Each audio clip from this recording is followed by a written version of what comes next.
Hi there, welcome to Single and Married with Ezzy. Thank you for joining me today. I really appreciate it. My name is Ezzy Odimoko. I'm a mom, a pastor's wife, and I enjoy talking about relationships. I have authored 2 books, Relationship Smart, Love, Courtship, and Marriage is a great book for anyone preparing for marriage or newly in marriage. My second book is Brighter Days, 100 Thoughts of Hope, Love, and Blessings. It is a devotional book. It is great for everyone. It will help you fall in love with studying the Bible. Today, I'm going to talk about understanding your spouse's love language. And this is based on the 5 love languages by Gary Chapman.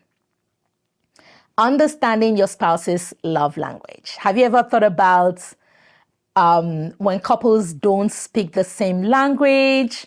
You know, how awkward would that be if they're not able to understand what the other person is saying?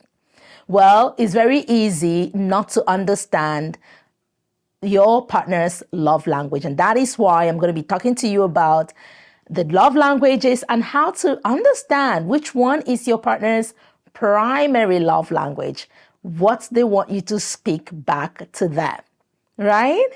Awesome. So the first one is words of affirmation. Words of affirmation. So that is when your partner desires to hear you say words that affirm them, words that encourage them, words that empower them. It's like those give life to them and fuel them and encourage them and enable them, right? And how do you identify if that's kind of what the main love language of your partner is, right? One way is, do you find them saying positive words to you all the time? Do you find that negative words kind of dampen their spirit, depress them?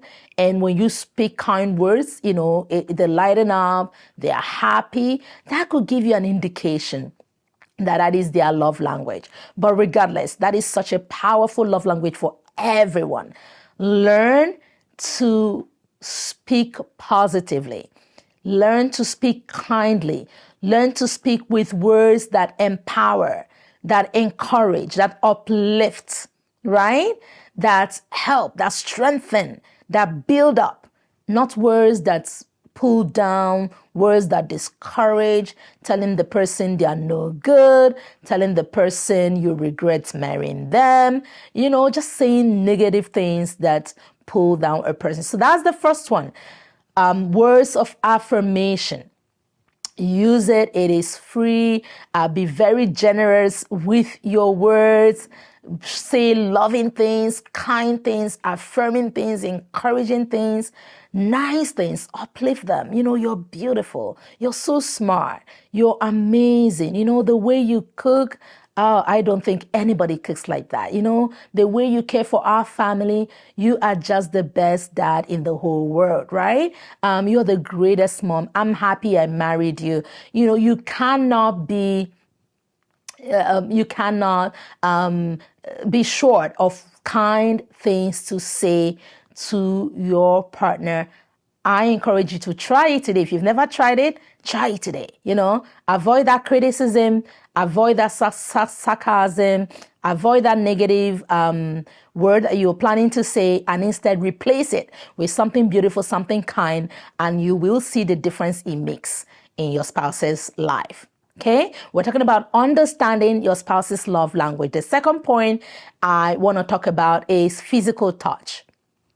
Okay, some people, their love language is physical touch. They love to be touched, right? And that could be anything from a handhold to a pat, to a hold, to a hug, to just a kiss. They love to have that affection shown to them physically, right? And you would know this if your partner craves your touch. You know, they're always touching, or if they're always touching you, you know, they touch you, touch your head, touch your hands, touch your body. You know, that could give you an indication. Oh, this person's love language, the way they love to be loved, is to be touched.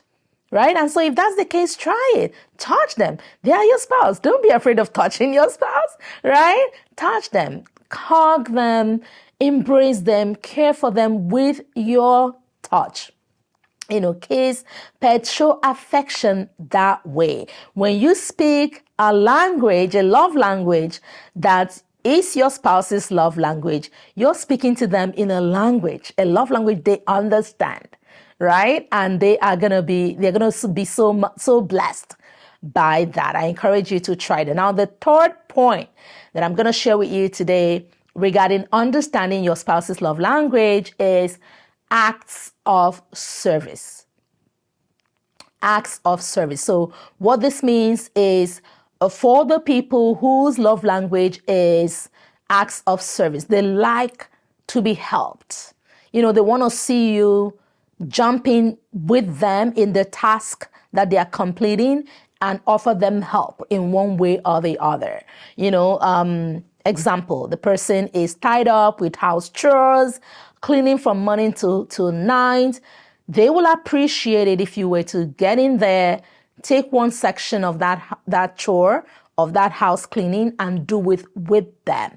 It's going to speak volumes to them. It's going to say, this person loves me, because their love language is acts of service.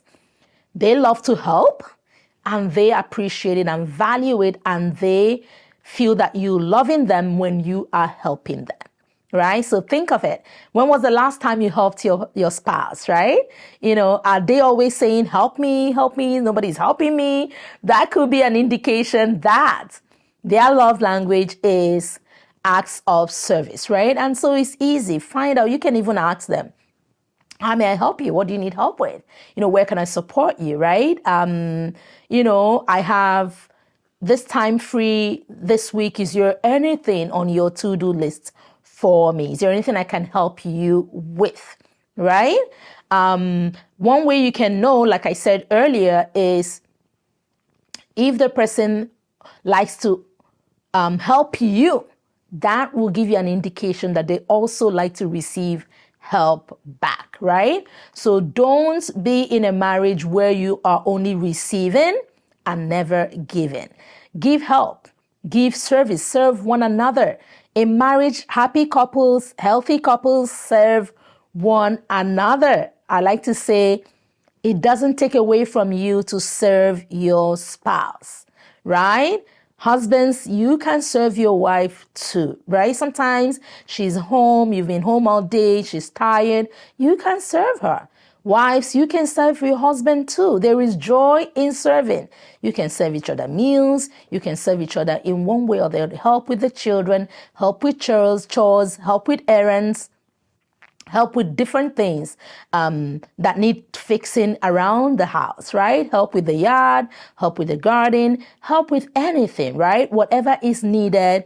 That is one way. If your partner's love language is acts of service, that is one way you can truly show them that you love them, when you jump in and you help them. So I'm going to stop here for now. We're going to continue next time. Again, I want to say thank you so much for being part of my community. We are so grateful to have you. Don't forget to like, don't forget to subscribe, and to click on that bell button so that you're notified whenever I come online. Remember, I run a monthly marriage mentorship class that is free for anyone to join. We meet online monthly and we discuss and learn together on topics that will help our marriages. So you can follow the prompts that you see on your screen to be part of it and to register and be part of it. I hope today's lesson has been a blessing for you. Start to learn, start to understand, ask questions of your partner's love language, and start to practice those so that your marriage can be healthier. And so I'll see you next time. Until next time is goodbye.